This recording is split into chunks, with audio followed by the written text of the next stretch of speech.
안녕하세요. 저는 40대 여자입니다. 제 인생은 언제나 누구에게도 용서받지 못하는 인생이었어요. 그런 저를 이해하고 응원해준 게 바로 제 남편입니다. 저는 고등학교를 졸업한 직후 안 해본 아르바이트가 없습니다. 편의점이나 커피숍은 기본이고 회사를 돌아다니며 녹즙을 배달하는 아르바이트까지 했어요. 그러다가 정착한 게 식당 일이었어요. 아르바이트를 하려고 들어갔던 국수집에 정착해서 지금까지 15년 가까이 일하고 있습니다. 식당 사장님이나 함께 일하는 직원들과는 가족처럼 지냈어요. 식당 가족 모두가 성실하게 일하는 저를 예쁘게 봐주셨거든요. 사실 저는 성인이 된 이후 가족이 없었어요. 저를 낳고 키워주신 부모님과 학원 문제로 의절을 하다시피 연락을 끊었거든요. 사실 부모님과 만나지 못한다는 게 힘들거나 슬프지는 않았지만 혼자 살다 보니 가끔 외로워지는 순간들이 있었어요. 그럴 때 제 곁에 있어줬던 분들이 바로 식당 가족들입니다. 어린 나이부터 혼자 월세방에 사는 제가 안쓰럽다며 매일 밥은 물론이고 반찬까지 해서 나눠주셨어요. 남편도 그 식당에서 만났어요. 남편은 식당 사장님 아들이에요. 남편은 직장 생활을 하면서도 자주 식당에 들러 밥도 먹고 부모님의 식당 일을 돕기도 했어요. 오랫동안 일하면서 매일 보다시피 하다 보니 어느새 둘이 정분이 났습니다. 그리고 얼마 뒤 저와 남편은 결혼을 했습니다. 저는 가족 같던 식당 가족들과 진짜 가족이 됐습니다. 그때의 기쁨을 말하자면 밤새 이야기해도 모자라요. 사실 결혼식 날 저는 너무 가슴이 아팠어요. 결혼하기 몇 달 전부터 친정 부모님께 연락을 드렸는데 제 결혼식 날 끝까지 오지 않으셨거든요. 그 절망적인 마음을 위로한 게 바로 남편과 시부모님입니다. 전륜이라는 게 그렇게 쉽게 끊어지는 게 아니다. 지금이야 부모님이 이해가 안 가고 원망스럽겠지만 언젠가 부모님도 마음 열고 널 이해해 주실 거야. 그럼 그때까지 우리를 부모라고 생각하고 언제든 기대고 의지하렴. 우리도 처음부터 너는 우리 딸로 생각했으니까. 나도 보란듯 멋진 사위 돼서 나중에 장인 장모님 뵙더라도 자랑스러운 사위로 보일 수 있게 할게. 너무 감사해요. 저도 딸 같은 며느리 될 수 있도록 항상 노력하며 살게요. 당신한테도 누구보다 자랑스러운 아내가 될게. 친정 부모님께 받지 못했던 애정과 관심을 저는 결혼하고 나서야 받을 수 있었습니다. 시부모님과 남편은 입이 마를 정도로 이야기를 해도 좋은 점밖에 없는 사람들이었어요. 그런데 그렇게 좋은 시댁에도 한 가지 걸림돌이 있었습니다. 바로 시동생이었어요. 시동생은 제가 결혼할 당시 로스쿨에 다니다가 검사로 임용돼서 연수원에 있었습니다. 언뜻 듣기로는 참 대단한 사람이에요. 중고등학교는 물론이고 대학에서도 1등을 놓친 적이 없는 수재였습니다. 그런데 성격도 1등으로 재수가 없었어요. 제가 처음 식당에서 일할 때 시동생은 한참 대학생이었는데요. 저를 볼 때마다 한심하다는 듯 쳐다봤습니다. 요즘은 개나 소나 다 대학 가는데 그런 대학도 못 가고 그 나이에 왜 식당에서 일해요? 집안이 지지리도 가난해서 머리가 엄청 나쁜가? 저를 보자마자 한다는 소리가 저랬어요. 너보다 나이도 많은 누나한테 말버릇이 그게 뭐야? 사람마다 다 자기 뜻이고 생각이 있는 거지.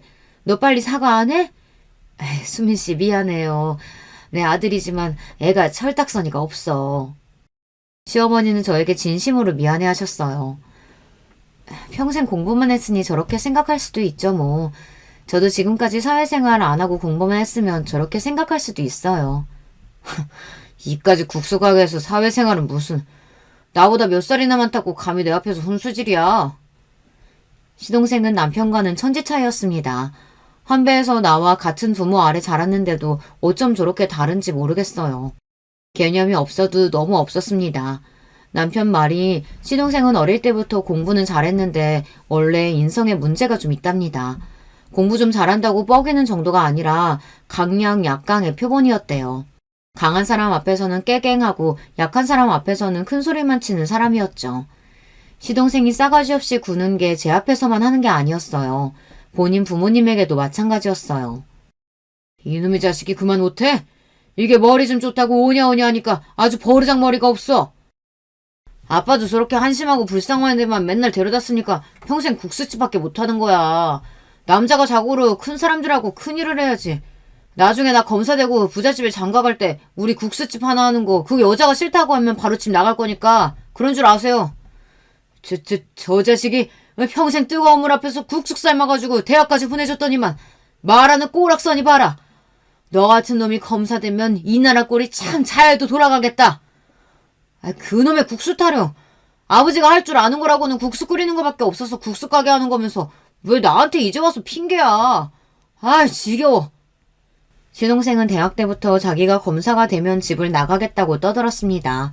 부모가 코딱지만한 식당을 한다는 게 창피하다고요.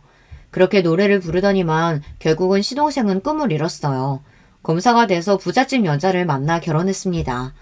제가 결혼하고 2년 정도 되었을 때였던 것 같아요. 여자를 만나는지도 몰랐는데 하루아침에 결혼한다고 청첩장을 찍어왔더라고요. 심지어 결혼할 여자도 집에 한 번도 데려오지를 않았대요. 그때를 생각하면 지금도 기가 막힙니다. 아무리 집이 싫어도 그렇지 지금까지 키워주고 대학 등록금에 로스쿨 학비까지 다 받아가 놓고는 정작 결혼할 때 일말의 말도 없이 혼자 결정을 했더라고요. 막무가내로 결혼식 날짜를 통보하는 것도 모자라서 시부모님께 하는 행동이 선을 넘었어요. 둘이 아무리 좋아도 그렇지 어떻게 며느리 되래 얼굴 한 번도 못 보고 결혼식장에 간다니. 양가 모여서 조촐하게 상견례라도 해야지. 상견례 저도 하고 싶죠. 처가에서 집에 차에 결혼식장까지 다 해주시는데 저라고 상견례라고 안 하고 싶겠어요? 근데 지금도 봐요. 아버지는 상견례마저 조촐하게 하자고 하시잖아요. 그 정도 가지고 처가에 말도 못 꺼내요. 괜히 얘기했다가 저만 또 한 소리 듣는다고요. 그랬습니다. 시동생은 대릴 사이나 다름없었어요. 동선의 친정아버지가 사업을 크게 하시는데 그 집에서는 동서가 공주랍니다. 집안에 딸만 둘인데 부모님이 둘 다 공주처럼 키우셨대요. 동서 친정아버지는 딸들을 시집 보내기가 너무 아까워서 집안에 대릴 사위를 드리고 싶어 했답니다. 그래서 딸과 결혼만 하면 집에 차에 필요한 건 다 사주기로 했나 보더라고요. 대신에 자신들의 딸들에게 평생 충성하고 살 사위를 찾으신 거죠. 더군다나 동선의 집안에는 돈은 많아도 사자가 없답니다. 그래서 동서 친정아버지는 첫째 사위는 가난한 집에서 컸지만 서울대 의대를 나온 치과 의사를 얻었대요. 그 이후로 둘째 사위는 무조건 검사로 드리겠다고 하셔서 동서와 시동생이 만날 수 있었나 보더라고요. 연애를 제대로 한 것도 아니고 돈만 보고 남의 집 대릴 사이로 가는 주제에 뭐가 큰 자랑거리라고 둘째 너는 아버지한테 그렇게 큰 소리를 쳐. 결혼하기 전에 양가 만나서 인사하는 게 당연한 거지. 뭘 그거 가지고 호들갑이야. 그냥 우리 가게 하루 쉬고 가게에서 하면 되니까 어른들한테 말씀드려서 상견례 날짜 잡아. 엄마, 그걸 지금 말이라고 해요? 우리 처가 식구들이 어떤 사람들인데 좁아 터진 국수 가게를 데리고 와. 난 죽어도 못 데려오니까 그런 줄 알아요. 당시에 저도 그 자리에 있었는데 민망해서 말 한마디 제대로 못했어요. 제가 괜히 나서봐야 도움이 될 것 같지 않아서요. 사실 시동생에게 결혼한다는 말을 처음 들었을 때 시부모님은 많이 놀라기도 하셨지만 시동생에게 실망하신 것 같았어요. 신혼집이든 차든 시동생이 필요했다고 했으면 시부모님은 빚을 내서라도 해주실 분들이에요. 저와 남편이 결혼할 때도 시부모님은 없는 살림에 저희를 위해서 국수집 근처에 작은 빌라를 얻어주셨거든요. 물론 시동생도 작은 빌라 전세 가지고는 절대 만족할 사람이 아니다 보니 아예 시부모님께 이야기하지 않은 거겠지만요. 아무리 그래도 30년 가까이 키워주신 부모님에게 할 짓은 아니었습니다. 그날 일을 치고도 시동생은 결국 상견례를 하지 않았어요. 대신에 시동생과 동서될 사람이 시댁에 인사를 오는 걸로 마무리했죠. 시부모님은 상견례도 못하고 아들 결혼식을 치른다는 것에 많이 속상해하셨지만 그래도 동서될 사람이 시댁에 온다는 거에 기뻐하셨어요. 시어머니는 동서가 집에 오기 며칠 전부터 하루가 멀다 하고 시장에 가서 장을 봐왔습니다. 동서가 뭘 좋아할지 모르겠다며 이것저것 하실 수 있는 건 다 하셨습니다. 그날 시어머니는 모든 실력을 다 발휘해서 잔치상을 차리셨어요. 시아버지 생신 때도 그렇게 차리지는 않았던 것 같은데 엄청 신경을 쓰셨더라고요. 제가 다 세미날 정도로요. 어머님, 저 처음 결혼한다고 했을 때는 이렇게까지 안 해주셨으면서 동서 온다고 하니까 너무 많이 차리신 거 아니에요? 둘째 말이 안 그래도 애가 엄청 입이 짧은 데다가 결혼식 준비하면서 다이어트 한다고 더 안 먹는다잖아. 처음 만나는 건데 영 신경이 쓰여서 이것저것 하다 보니 많아졌네. 우리 큰며느리 생일 때도 내가 이렇게 차려줄 테니까 너무 샘내지 말어. 괜한 제 볼멘 소리에도 시어머니는 웃으시면서 제게도 똑같이 해줄 테니 걱정하지 말라고 하셨습니다. 그 모습을 보는데 저는 시어머니가 존경스러웠어요. 사실 아들을 뺏기는 거나 다름없는 결혼이다 보니 며느리도 안 예쁘고 사돈댁도 서운할 수 있는 일인데 어쩜 저렇게 차분하게 잘 넘기시는지 모르겠어요. 저는 진심으로 시어머니가 대단하다고 느껴졌습니다. 그런데 시어머니의 수고는 말짱 도루묵이 되었습니다. 시동생과 동서는 집에 오자마자 주스 한 잔 마시고 다른 음식은 손도 안 댔어요. 이유는 간단했습니다. 동서될 사람이 남의 집에서는 밥을 잘 먹지 못한다네요. 에이, 세아가 입맛이 없어도 조금이라도 먹어봐. 너희 시어머니가 평생 남의 밥만 만들어 장사한 사람이라 음식 솜씨 하나는 기가 막혀. 평소 말도 별로 없고 무뚝뚝하신 시아버지까지 나서서 동서에게 한술 뜨라고 여러 번 말했는데도 동서는 듣지 않았습니다. 제가 워낙 입맛이 까다로워서 아버지께서 인류 호텔 출신 주방장 집에 데리고 와서도 영 잘 먹지 않아요. 더군다나 요즘 다이어트 중이라 탄수화물은 아예 끊은 상태라 밥은 아예 안 먹고요. 순간 식탁에 둘러앉아 있던 가족들 모두가 입을 다물어 버렸습니다. 집안에 인류 호텔 출신 주방장을 불렀다는 것도 신기했지만 다이어트 때문에 시댁에 처음 와 인사를 하면서도 수저조차 들지 않는다는 것도 기가 막혔습니다. 동서, 아무리 그래도 조금이라도 먹어봐. 어머님이 동서해주고 싶어서 이 추운 날씨에 며칠 전부터 장보고 준비해서 차리신 거야. 아직 나이도 어리고 직장생활도 거의 안 해봤다고 하니 세성물정이라고는 모를 수 있습니다. 아무리 그래도 집에서 곱게 자랐다고 하니 기본 예절 정도는 배웠을 거잖아요. 어른들이 이 정도로 말하면 한 입이라도 먹어볼 만한데 동서는 보기보다 고집이 세더라고요. 제 드레스 아버지한테 졸라서 프랭스에서 직접 구해오신 거예요. 미리 구해오느라 이미 가방까지 다 맞춰둔 상태라 살찌면 저 그 드레스 못 입어요. 자꾸 먹으라고 강요하시면 다들 제 결혼식 망치려고 하신다고밖에 생각할 수 없네요. 아이, 요즘 세상에 밥 못 먹어서 굶는 사람이 어디가 있다고. 유난스럽게도 왜 그래요. 그만들 좀 하세요. 우리 수아씨 불편하겠네. 순간 얼굴까지 붉히신 시아버지께서 시동생에게 한마디 하려고 입을 벌린 순간 시어머니께서 시아버지의 손을 지그시 잡았어요. 그러고는 시동생과 동서에게 그만 돌아가라고 하셨습니다. 그래. 우리가 괜한 오지랖 부렸네. 얼굴 봤으니 됐다. 바쁠 텐데 그만 가보고 결혼식 때 보자. 동서와의 첫 만남은 생각보다 강렬했습니다. 잠깐 본 거긴 하지만 저와는 나이도 나이지만 여러 면에서 다른 사람 같았어요. 그런데 역시나 제 감이 맞았습니다. 동서는 저와 너무 다른 사람이었어요. 다른 정도가 아니라 맞는 게 하나도 없었습니다.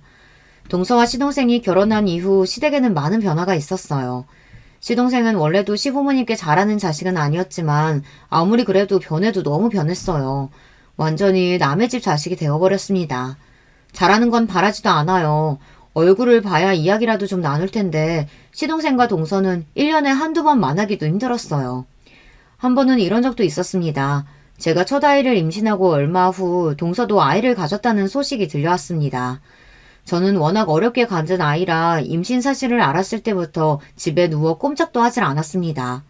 그 전에 이미 유산을 2번이나 겪었거든요. 시부모님은 제가 임신해서 괜히 식당 일을 돕는다고 왔다 갔다 하다 무리해서 유산을 한 것 같다며 이번엔 임신 사실을 알았을 때부터 집안에서 한 발자국도 못 움직이게 하셨어요. 가게에도 절대 못 나오게 하셨죠. 그러던 중 명절이 다가왔습니다. 시댁은 제사를 2번 지내요. 설날, 추석, 명절에만 지냅니다. 결혼하고 지금까지 한 번도 제사를 그냥 지나가 본 적이 없다 보니 저는 자연스레 시어머니에게 명절 이야기를 꺼냈습니다. 어머님은 가게일로 바쁘시니까 장은 제가 천천히 봐줄게요. 매일 집에서 뒹굴뒹굴 노는 것도 질려서요. 아유, 큰일 날 소리. 넌 아기 나올 때까지 우리 집에서 왕이야, 왕. 괜한 일 할 생각 말고 가만히 있어. 이번엔 웬일로 네 동서가 온다고 하니까 제사 준비는 둘이 하고 있을 테니까 넌 집에서 쉬다가 명절날만 잠깐 왔다가 가. 이게 무슨 호사인지 모르겠습니다. 이제 임신 안정기에 들어서서 괜찮은데도 시어머니는 절대 제사 준비에는 올 생각하지 말라고 했어요. 시어머니께서 알아서 하시겠다고요. 그로부터 얼마 뒤였어요. 마침 명절 전날이었는데 뜬금없이 동서에게 전화가 왔더라고요. 동서가 결혼한 지도 1년이 다 됐을 때였는데 동서가 저에게 전화를 한 건 처음 있는 일이었습니다. 저는 웬일인가 싶어 전화를 받았습니다. 그런데 대뜸 동서가 하는 말이 기가 막히더라고요. 형님, 어디세요? 한 집에 맏며느리라는 분이 명절날 이렇게 코빼기도 안 보이셔도 돼요? 저는 순간 제 두 귀를 의심했습니다. 동서는 결혼하고 처음 저에게 전화해서는 저더러 왜 명절인데 시댁에 안 오냐고 따져 묻더군요. 저도 이런 말 하고 싶지 않았지만 사실 동서 말이 저는 너무 어이가 없었어요. 결혼하고 1년이 다 되어가는 동안 동서가 시댁에 온 게 거의 처음입니다. 시어머니 생신이니 시아버지 생신이니 일절 시댁에 온 적이 없어요. 항상 돈이나 보내고 전화 한 통 하지 않았습니다. 지난 어버이날에도 마찬가지였어요. 본인 친정 식구들하고 여행 간다고 시댁에도 아예 일절 전화도 안 했거든요. 그런 사람이 제가 오든지 말든지 뭔 상관인지 모르겠습니다. 동서, 내가 미리 연락한다는 게 정신이 없었네. 이번에 내가 무리하면 안 될 것 같아서 오늘은 좀 쉬고 내일 시댁에 가기로 했어. 동서도 임신해서 힘들 텐데 괜히 나 때문에 고생이 많네. 마음 같아서는 무슨 상관이냐고 내가 알아서 할 테니 동서는 신경 좀 끄라고 하고 싶었지만 그럴 수가 없었습니다. 동서가 어떤 사람이든 저는 동서와 똑같은 사람이 아니니까요. 그런데 그 와중에 동서가 하는 말이 어이가 없었어요. 고생이 많기는요. 형님도 임신해서 힘들다고 안 오신다고 하시길래 이번에 저도 안 간다고 했어요. 저는 순간 말문이 턱하고 막혔습니다. 동서한테는 말을 못했는데 내가 다른 여자들보다 자궁이 좀 약해서 유산을 한 적이 있어. 그래서 어머님이 이번에도 걱정되니까 쉬라고 하신 거야. 동서는 지난 명절에도 안 왔으면서 매번 빠지면 어떡해. 아무리 사정이 있어도 며느리로서 할 도리는 하고 살아야지. 저는 웬만해서 어린 동서한테 잔소리하고 싶지 않았지만 도저히 참을 수가 없었습니다. 동서라고 하나 있는 게 저 모양이니 답답하더라고요. 그런데 동서는 제가 생각한 것보다 훨씬 더 생각이 없었어요. 애초에 제 말을 알아듣지도 못했습니다. 형님, 지금 시어머니도 안 시키는 시집살이 형님이 저한테 시키시는 거예요? 형님이 뭘 모르시는 것 같아서 말씀드리는데 저 태어나서 누구한테 싫은 소리 듣는 거 처음이거든요. 우리 부모님도 저한테 공주 하면서 다 들어주시는데 형님이 뭔데 저한테 잔소리를 해요? 동서, 나이 이제 전혀 어리지 않아. 집에서는 공주해도 밖에서는 아니지. 아이까지 가졌는데 그렇게 어린이처럼 굴면 어떡해. 제발 정신 좀 차려. 그날 저와 동서는 전화로 30분간 실랑이를 벌이다가 간신히 끊었습니다. 저 나름대로는 동서가 답답해서 좀 알아들었으면 하는 생각으로 이야기를 했는데 동서는 전혀 알아듣지 못했어요. 그날 저녁 동서가 시동생에게 도대체 뭐라고 했는지 시동생이 우리 집까지 쫓아와서 시동생과 남편이 한바탕 싸움까지 했어요. 시동생은 다짜고짜 저에게 동서에게 뭐라고 했는지 따지더라고요. 형수가 도대체 뭐라고 해 그랬길래 우리 공주가 하루 종일 밥도 안 먹고 울기만 하는 건데요. 뭐라고 하긴 뭐라고 그래요. 있는 그대로 말했죠. 솔직히 서방님도 너무해요. 결혼하고 1년 동안 시댁에 한 번도 안 오는 게 말이 돼요? 그래놓고 이제는 제가 안 왔으니까 본인도 안 간다뇨. 그럼 앞으로 영영 시댁에 안 오겠다는 거예요? 뭐예요? 저도 그동안 쌓여있던 게 있다 보니 앞뒤 안 가리고 소리를 질렀습니다. 동서나 시동생이 무조건 시댁에 안 온다고 해서 화가 나는 게 아니라 일이 생길 때마다 동서나 시동생이 연락도 한 통 하지 않는 게 괘씸했어요. 이러쿵 저러쿵 해도 한 가족인데 시부모님 일로 상의할 일이 있어도 전혀 연락이 되질 않으니 저와 남편도 힘들었습니다. 우리 공주는 형수하고 달라요. 형수야 시집 올 때 해온 것도 없이 덜렁 못 많았지. 우리 공주는 아니잖아요. 그깟 재산이 명절이니 그런 허드렛 일은 형수처럼 몸으로 때우는 사람이나 하는 거죠. 그걸 우리 공주가 왜 해요? 시동생의 말에 저는 순간 가슴 한쪽이 욱신거렸습니다. 물론 시동생 말이 틀린 건 아니에요. 저야 시집 오면서 해온 거라고는 없죠. 하지만 그렇다고 몸으로 때우면서 살라는 말은 너무했어요. 너 이 자식이 그 형수한테 할 소리야 그게? 네가 아주 눈에 뵈는 게 없구나. 그 순간 믿기지 않는 일이 벌어졌습니다. 그때까지 잘 참고 있던 남편이 순간 화를 참지 못하고 시동생에게 달려들어 뺨을 때렸어요. 남편이 시동생을 때린 건 처음 있는 일이랍니다. 순간 시동생은 남편을 향해 눈을 부라렸어요. 그러면서 한다는 말이 기가 막혔습니다. 형이 나한테 해준 게 뭐가 있다고 훈계질이야. 꼴의 가장이라고 아내가 무시당하는 건 싫은가 보지? 형수가 이런 취급 당하는 거 싫으면 형이나 똑바로 살아. 시동생의 말에 화가 덜 풀린 남편이 한 대 더 따리라고 하길래 제가 남편의 팔을 잡고 말렸습니다. 그만하라고요. 그러자 마찬가지로 더 화가 난 시동생이 눈을 부라렸습니다. 한 대 치니까 더 치고 싶은가 보지? 그래! 어디 한 대 또 때려봐! 내가 고소해서 콩밥 먹여줄 테니까! 사방님도 이제 그만해요. 동서 일은 내가 알아서 할 테니까 그만 가봐요. 저는 애써 남편을 말려서 진정시키고 시동생을 집으로 돌려보냈습니다. 그날 이후 시동생과 동서 그리고 저와 남편 사이는 틀어질 대로 틀어졌습니다. 같은 식구라고 서로 볼 일도 거의 없었어요. 둘 다 애들도 비슷한 시기에 임신해 낳아서 나이도 동갑이었는데 전혀 교류가 없었죠. 오히려 서로의 소식도 시부모님을 통해서 들을 뿐이었어요. 그러던 중 제 인생에서 가장 큰 시련이 다가왔습니다. 할 수만 있다면 그날로 돌아가 모든 걸 다 바꿔버리고 싶어요. 아들이 6살쯤 됐을 때예요. 남편이 회사 다니다 그만두고 저와 함께 시부모님이 하시던 식당을 물려받았어요. 남편은 사실 식당에서 일할 생각이 전혀 없었는데 시어머니께서 허리를 다치시는 바람에 식당을 접어야 하는 위기에 처했습니다.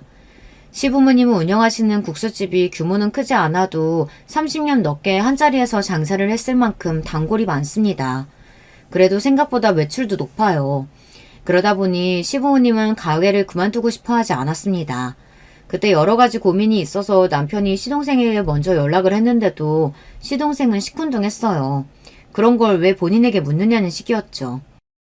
내가 나중에 그 코딱지만한 가게 형한테 다 물려줬다고 따지기라도 할까봐? 됐어. 난 그까짓 가게에 줘도 안 받으니까 형이나 알아서 해. 남편은 시동생에게 하고 싶은 말이 많았지만 애써 참았답니다. 또 다투게 되면 정말 영영 못 볼 것 같아서요. 그로부터 얼마 뒤 저와 남편이 가게를 물려받았습니다. 그리고 며칠 뒤 바로 사고가 났어요. 시아버지가 평소 하시던 대로 남편이 항상 새벽이면 시아버지 트럭을 타고 새벽시장에 갔습니다. 그런데 새벽시장에서 돌아오던 길에 도로에서 과속을 해오던 차에 부딪혀서 도로 중앙차선을 넘어가는 사고를 당했습니다. 반대쪽에서 달려오던 차와 한 번 더 부딪혀서 크게 사고가 났어요. 사고 직후 남편은 응급실에 실려갔지만 사망했습니다. 그때 일은 지금 생각해도 눈앞이 까마득해질 정도로 끔찍하기만 해요. 제 인생의 가장 큰 선물이라고 생각했던 남편이 사라지고 나자 저는 앞날이 캄캄하기만 했습니다. 그때 시부모님이 안 계셨다면 저는 아마 제대로 정신도 차리지 못했을 거예요. 시부모님도 아들을 잃은 슬픔에 힘드셨을 텐데도 저를 위로하기 위해 애쓰셨습니다.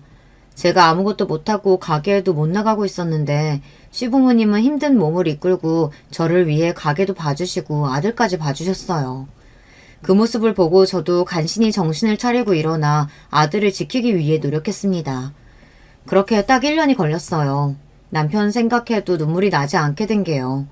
이제 곧 아들이 학교에도 가는데 바보처럼 주저만 앉아있을 수는 없었습니다. 저는 가게에도 나가 열심히 일하고 아들도 열심히 키웠어요. 남편의 빈자리를 느끼지 않기 위해 하루도 쉬지 않고 열심히 살았습니다. 그러던 어느 날이었습니다. 웬일로 동서에게 연락이 왔어요. 저는 바쁜 와중에도 무슨 일이 있나 해서 전화를 받았습니다. 형님은 이제 아예 저랑 인연 끊기로 하셨나봐요? 우리 준영이 사립초등학교 합격한 거 뻔히 알면서도 어떻게 연락 한 번은 안 해요? 저는 웬 마른 하늘에 날벼락인가 했습니다. 남편 죽었을 때 장례식장에 얼굴 잠깐 비치고 사라져서 몇 달 만에 연락하는 주제에 제 안부는커녕 자기 아들 사립초등학교 합격 소식을 듣고도 왜 연락을 안 했냐입니다. 그 순간 아무리 마음을 추스르고 다잡아보려고 해도 쉴 새 없이 뛰어드는 심장을 가라앉힐 방법이 없더군요. 너무 화가 나서요. 배울 만큼 배웠다는 사람이 어쩜 저 모양일까요? 최소한의 기본 예절도 모르는 것 같았어요. 지금까지는 어른들도 계시고 손윗사람으로서 좋게 지내려고 했는데 이제 더는 저도 그럴 이유가 없었습니다. 동서, 준영이 사립초등학교 간 게 뭐가 대단한 일이라고 온 동네 사람들이 다 알아야 해? 동서가 나한테 연락을 안 했는데 내가 어떻게 알아? 어머, 대단한 일이 아니라고요? 형님이야 그 비리비리한 동네에서 애 키우느라 몰랐겠지만 이 동네는 안 그래요. 우리 준영이 사립초 보내느라고 저나 애 아빠가 얼마나 고생이 많았는데.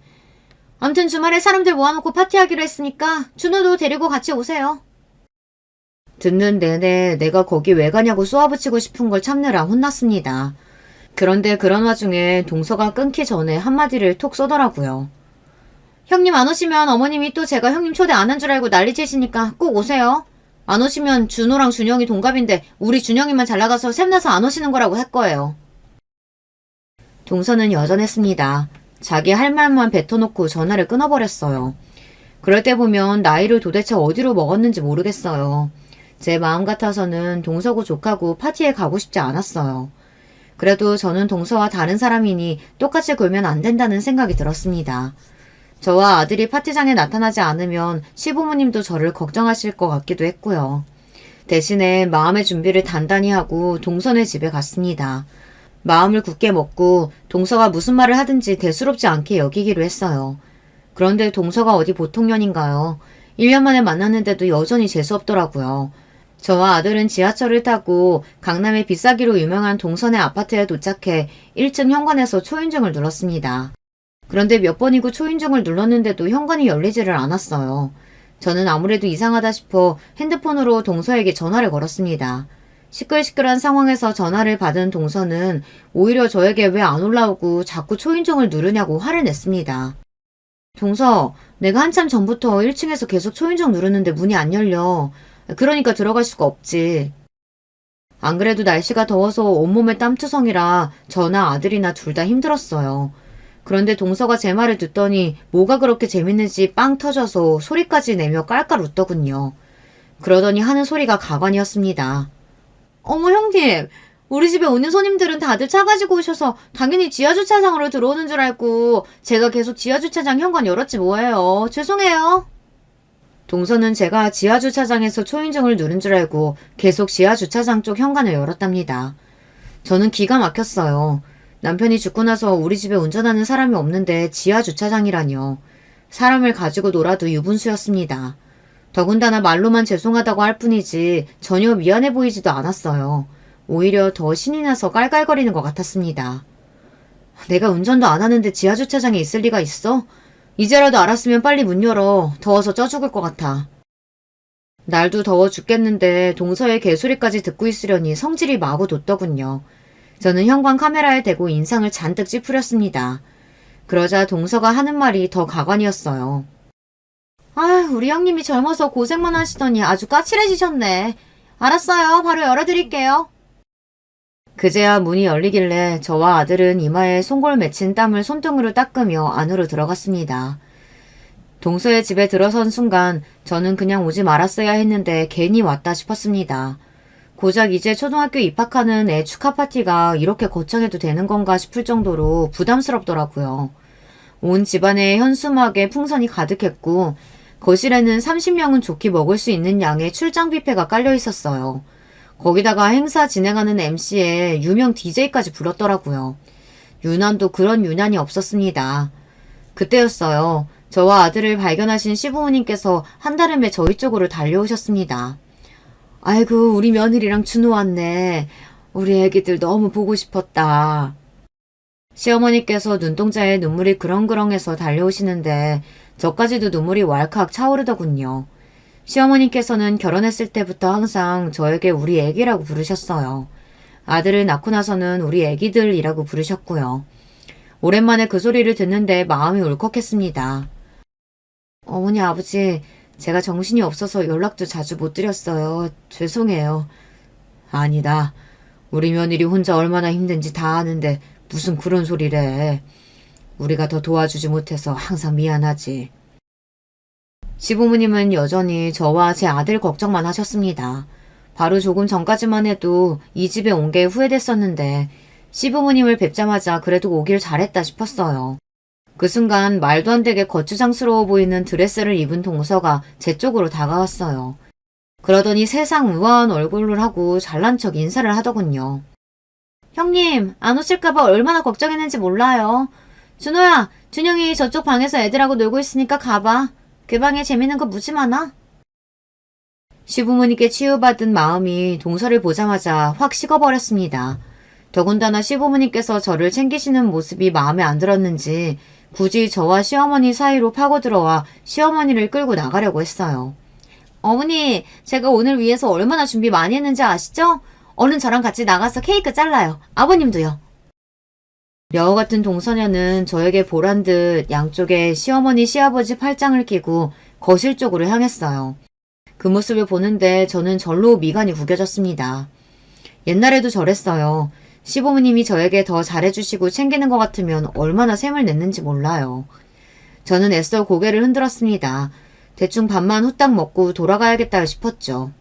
그런데 하필이면 그때 일이 벌어졌습니다. 출장 뷔페 직원이 케이크를 가지고 나오는데 제 아들이 방에서 나오다가 저를 보고 신이 나서 달려나오다가 그만 케이크를 들고 있던 직원이랑 부딪힌 거예요. 그 순간 와당탕 소리와 함께 케이크를 들고 있던 직원이 뒤로 휘청이다가 케이크를 바닥에 떨어뜨리고 말았습니다. 이게 뭐야! 바닥에 떨어뜨린 케이크도 케이크였지만 동서의 고함에 거실에 있던 사람들은 더 놀랐습니다. 생각지도 못한 일에 당황한 저는 곧장 아들에게 달려가려고 했어요. 그런데 그때였습니다. 케이크를 떨어뜨린 직원이 자리에서 벌떡 일어나 동서에게 90도로 허리를 숙이며 사과를 했어요. 그런데도 동서는 직원을 한번 세게 째려보더니만 제 아들에게 다가갔습니다. 그러더니 동서가 하는 행동이 의외였어요. 동서가 제 아들의 팔을 잡아 일으켜주더군요. 그 순간에는 저도 전현이 웬일인가 싶었는데 순간 제 눈에 이상한 점이 포착됐습니다. 동서년이 제 아들 귀에 뭐라고 중얼중얼 속삭이는 것 같더라고요. 그러더니만 이내 밝은 얼굴로 웃더니 애한테 화장실에 들어가서 씻어야겠다고 하더군요. 그런데 아무래도 이상했습니다. 동서가 제 아들 귀에 속삭인 순간 아들 얼굴이 차갑게 굳어서는 그대로 화장실로 들어갔거든요. 저는 걱정이 돼서 곧장 아들을 따라 화장실로 들어갔습니다. 그런데 화장실에 들어간 아들은 그대로 바닥에 주저앉더니 펑펑 울고 있었습니다. 아주 서럽게 말이죠. 저는 너무 놀라서 아들에게 도대체 무슨 일이냐고 물었어요. 준호야, 무슨 일이야? 아까 작은 엄마가 네 귀에다 대고 뭐라고 속삭이는 것 같던데 설마 그 소리 때문에 우는 거야? 아들은 제 말에 더 서럽게 눈물을 쏟아내더니만 이내 제품에 와락 안겼습니다. 그러더니 하는 말이 충격이었어요. 엄마, 작은 엄마가 내 귀에 대고 뭐 하는 짓이냐고, 어디서 감히 뛰어다니냐고 무섭게 그러더니 니네 아빠처럼 죽어볼래라고 그랬어. 케이크 엎었으니까 나도 이제 아빠처럼 죽는 거야? 저는 순간 너무 놀라서 입이 다물어지지 않았어요. 아무리 무식하고 배운 게 없어도 그렇지 고작 7살이 내 귀에다가 대고 저딴 소리를 했다는 게 믿기지 않았어요. 저는 도무지 참을 수 없어 아들을 시어머니에게 잠시 맡기고 곧장 동서를 찾아다녔습니다. 조금 전까지만 해도 케이크니 뭐니 자르겠다고 나대더니만 어디에도 동서가 보이질 않았습니다. 그 순간 구석에서 다 으깨진 케이크를 손가락질하며 애꿎은 출장 뷔페 직원들에게 짜증을 내는 동서가 보였어요. 저는 이때다 싶어 동서를 향해 돌진했습니다. 그러고 동서의 어깨를 툭 쳤어요. 제가 동서의 어깨를 건드리자마자 동서는 잔뜩 찡그린 얼굴로 몸을 돌렸습니다. 뭐예요, 형님? 지금 나 이 사람들하고 이야기하는 거 안 보여요? 사람들 앞에서는 착한 척, 우아한 척 해대더니만 저나 출장 뷔페 직원들 앞에서는 아주 본색을 드러냈어요. 그 모습을 보는데 저도 너무 기가 막혀서 실소가 터지더군요. 기가 막힐 때 막히더라도 확인할 건 확인해야 하니 저는 동서에게 물었습니다. 우리 준호 말이 동서가 네 아빠처럼 죽어볼래 하고 말했다던데 사실이야? 제 말에 아주 잠깐 동서의 눈빛이 흔들리더니만 이내 입꼬리를 올리더니 슬쩍 저를 비웃더군요. 그러더니만 제게 슬쩍 와서 하는 말이 가관이었습니다. 멍청해서 못 알아들을 줄 알았더니만 그래도 알아들었네요. 그 순간 제 이성은 순식간에 날아가 버리고 말았습니다. 저는 생각할 틈도 없이 곧장 동서의 머리끄댕이를 낚아챘어요. 이 미친년이 어디서 감히 내 아들한테 그딴 개소리 짓거려? 좋아, 어디 그럼 네가 먼저 내 남편 따라가 볼래? 저는 그대로 동서의 머리를 다 찌그러진 케이크 위에다가 눌러버렸습니다. 동서녀는 입만 살아서 떠들 줄 알지 휘청휘청 제 손에 휘둘렸어요. 형님 미쳤어요? 얼굴에 잔뜩 케이크를 떡칠한 동서를 저는 그대로 바닥에 내동댕이 쳤습니다. 화려한 드레스를 입은 채 바닥에 넘어진 꼴이 가관이었어요. 그 모습에 주방에 있던 사람들 모두가 끄끄거리며 웃어댔습니다. 잘 들어. 내가 지금까지는 너 같은 년도 한 가족이라고 봐주면서 살았는데 지금부터는 아니야. 너랑 나랑은 원수야. 내가 너 죽을 때까지 따라다니면서 괴롭힐 거니까 기대해라. 저는 그 자리에서 아들을 데리고 집에 돌아왔습니다. 그리고 그때부터 본격적으로 동서를 짓밟기 위한 갖은 노력을 다했습니다. 사실 제가 말을 안 해서 그렇지 어린 시절 강남 8학군에서 자랐어요. 저에게는 그때의 기억이 워낙 좋지 않아서 강남이라면 치가 떨립니다. 인생의 성공은 무조건 공부, 학벌, 직업이라고 생각했던 부모님의 강요에 저는 4살 때부터 영어 공부를 시작해 영어 유치원, 강남의 사립초까지 나왔습니다. 하지만 초등학교 시절 지금으로 말하면 번아웃 같은 증상이 찾아왔어요. 지금이야 번아웃이 얼마나 위험한 건지 애들까지 다들 알지만 그때는 그런 용어조차 모르던 시대이다 보니 부모님들은 그냥 제가 다른 아이들보다 나약하고 정신력이 약하다고 더 몰아붙였습니다. 저는 나이가 들수록 점점 살도 빠지고 말수도 줄었습니다. 그래도 부모님의 기대에 부응하기 위해 꾹 참고 견뎠어요. 부모님께 꼭 보여주고 싶은 게 있었거든요. 바로 명문대학 학생증이었어요. 부모님이 원하시는 대로 대학만 합격하면 그때부터는 제 마음대로 하겠다 마음속으로 내내 생각하고 있었거든요. 저는 그 꿈을 이뤘습니다. 부모님이 원하시던 대학에 합격했어요. 그리고 입학식 당일 부모님과 밝게 손가락 부위를 하고 사진을 찍은 뒤 저는 학교에 가지 않았습니다. 그대로 대학을 그만두고 집을 나와 서울의 집값이 제일 싸기로 유명한 달동네에 단칸방 월세를 구해 제 인생을 다시 시작했어요. 20년 동안은 부모님께서 원하는 삶을 살았으니 남은 삶은 제가 만들어가기로 아주 오래전부터 계획했습니다. 그때부터 지금까지 친정 부모님의 모든 원망과 울분의 대상인 저는 친정에서 골칫덩이이자 애물단지였습니다. 하지만 저는 아무것도 후회가 되지 않아요. 오히려 그렇게라도 그 집에서 탈출할 수 있어서 너무 좋았습니다. 그때부터 지금까지 저는 하루하루가 너무 행복해요. 제가 먹고 싶은 것도 스스로 선택해서 먹고 제가 하고 싶은 걸 결정해서 할 수도 있으니까요. 무엇보다 가장 좋았던 건 자고 싶을 때 잘 수 있다는 게 너무 행복했어요. 아마 그때도 그 집에서 탈출하지 못했다면 계속 부모님 곁에 있었다면 아마 저는 숨이 막혀서 죽어버렸을지도 몰라요. 그런데 지금 이 순간만은 유일하게 부모님께 감사하다는 말을 전하고 싶을 정도로 제 지난 과거가 고맙네요. 동서의 인생을 박살내기 위해 저의 과거의 인연까지 다 찾아내 인맥을 총동원하기로 했거든요. 사실 동서 아들이 입학했다는 사립초등학교가 바로 제가 나온 초등학교예요. 강남 실세들도 보내기 힘들 정도로 들어가기 힘들기로 유명한 학교였죠. 동서가 정상적인 방법으로 조카를 그 학교에 보내지 않았다는 것 정도는 진작부터 알고 있었습니다. 검사인 시동생이 조카가 5살 때부터 그 학교에 보내기 위해 주변에 그 학교에 관련된 사람들을 찾고 다니는 이야기를 남편에게서 들은 적이 있어요.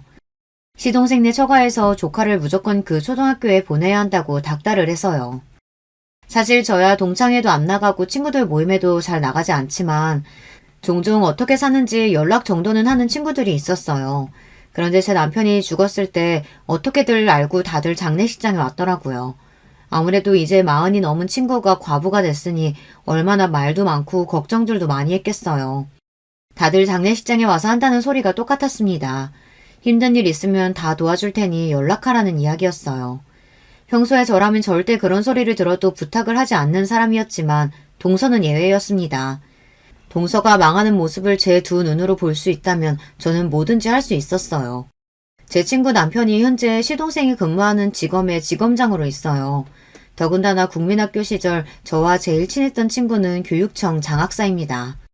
저는 동선의 집을 나오자마자 바로 그 친구들에게 전화해 사립초등학교 입학 비리에 대해 제보했습니다. 그리고 저는 지검장을 남편으로 둔 친구에게 연락해 조만간 그 지검의 검사가 자기 아들을 사립초등학교에 청택해서 입학시켰다는 기사가 날 거라고 살짝 흘렸습니다. 말도 안 돼. 그런 기사 한번 잘못 나면 지검은 물론이고 우리 남편한테까지 피해가 얼마나 많은데 그 검사 이름이 뭐야? 역시나 제 예상대로였습니다. 친구는 자기 남편 앞길에 똥물이 튀기는 그 검사 이름이 뭐냐고부터 묻고 따졌습니다. 저는 곧장 시동생 이름을 알려줬어요. 기사 나가기 전에 빨리 지방으로 발령을 내든 자르든 어떻게든 해서 내보내. 그래야 너희 남편 피해 안 본다. 알았어. 내가 바로 남편한테 연락할게. 미리 알려줘서 고마워. 고마운 건 난데 오히려 친구가 저에게 고맙다고 하더군요. 저는 어릴 때부터 강남 8학군에서 살면서 배우고 터득한 것들이 있습니다. 많이 배우고 많이 가진 사람들은 언제나 자신이 가진 것이 최고라고 생각하지 않아요. 더 좋은 것을 가지고 더 높은 곳으로 가기 위해 자신에게 피해가 되는 방해물들은 바로 잘라내버리죠. 제가 지검장 아내인 친구에게 연락하고 난 뒤 시동생은 지방 발령을 전달받았다고 친구에게 들었어요. 저는 절로 웃음이 났습니다. 이미 시동생이 일하는 지검에서도 다 알게 됐으니 조카의 사립초등학교 입학은 물 건너갔어요. 과연 동서가 시동생을 따라 그 시골 총구석으로 갈까 저는 궁금하기만 했습니다. 얼마 후 제 예상대로 동서는 난리가 났습니다. 아들을 유치원에 보내고 집에 돌아왔더니만 핸드폰에 부재중 전화가 10통이 찍혀 있더라고요. 모두 다 동서가 제게 전화한 거였어요. 저는 신경도 쓰지 않았어요. 저에게 전화하든 찾아오든 저는 생각을 바꿀 마음이 없었거든요. 그런데 그날 오후 동서가 집까지 찾아왔더군요. 저를 보자마자 미간을 잔뜩 구긴 채 씩씩거리더니만 이내 마음을 가라앉히며 입가에 경련이 날 정도로 미소를 지어 보였어요. 그 모습을 보는데 얼마나 가식적이고 기괴한지 소름이 다 돋더군요. 형님, 왜 이렇게 전화를 안 받으세요? 제가 하도 이상한 소리 들어서 몇 번이나 형님한테 전화했는데 안 받으시면 어떡해요? 내가 왜 그쪽 형님이야? 난 이제 그쪽이랑 볼 일 없으니까 전화도 하지 말고 찾아오지도 말아요. 자꾸 귀찮게 하면 경찰에 신고할 거니까. 어머 형님, 신고는 형님이 이미 하셨던데요? 형님이 저랑 우리 그이 교육청에 입학비리로 신고해서 우리 아들 입학 취소됐다고요. 저희가 교육청 윗선까지 미리 다 손써놨었는데 도대체 어떻게 하신 거예요? 동서는 가만 보면 돈 많은 거 말고는 장점이라고는 없는 것 같아요. 저에게 빌려왔든 부탁을 하러 왔든 두 손이 발이 되게 싹싹 빌어도 모자랄 상황에 뻔뻔하게 눈을 동그랗게 뜨고 제 앞에서 따지더라고요. 미친. 너희 부모나 네 남편이 너한테 공주 하면서 부르니까 네가 진짜 공주인 줄 아나 본데 세상이 그렇게 호락호락하지 않아. 네 부모가 아무리 잘났어도 다 네 마음대로 하면서 살 수는 없다고. 기대해. 네 아들 입학 취소된 거로 내 계획 다 끝난 거 아니니까. 날카로운 제 눈빛에 동서는 사뭇 놀랐는지 그제야 살짝 쪼는 것 같더군요. 그날 물론 제가 준호한테 말실수하기는 했어요. 근데 형님도 제 얼굴 케이크에 뭉개놨으면 할 만큼 하신 거잖아요. 제가 아주버님을 죽인 원수도 아닌데 나한테 도대체 왜 이러는 거예요? 동서는 그 잘난 주둥이로 제 남편을 거론했습니다. 정말 봐줄래야 봐줄 수 없는 년이에요. 네가 아직도 정신을 못 차렸구나. 너나 네 남편 그리고 너네 집안까지 내가 아주 탈탈 털어서 망가뜨릴 거니까 그런 줄 알아. 다시는 내 앞에 나타나지 마. 저는 그대로 동서를 밖으로 내쫓아 버렸습니다. 동서는 하참이나 우리 집 현관을 두드리며 문을 열어달라고 했지만 저는 만나주지 않았어요. 그리고 그 이후에도 동서의 연락은 일절 받지 않았습니다. 세상 일이라는 게 참 웃겨요. 저는 아주 작은 물고 하나만 열었을 뿐인데 그 이후부터는 제가 뭘 하지 않아도 알아서 정리가 다 되더라고요. 얼마 뒤 시동생은 검사직에서 파면됐어요. 시동생이 아들 입학 비리 문제로 지방근무 발령을 받았는데 시동생이 거부했나 봐요. 처사가 부당하다고요. 그리고 얼마 뒤 명령에 불복종했다는 이유로 화가 난 제 친구 남편인 지검장이 시동생을 탈탈 털었답니다. 사실 사람이라는 게 작정하고 털면 나오는 게 한두 개가 아니잖아요.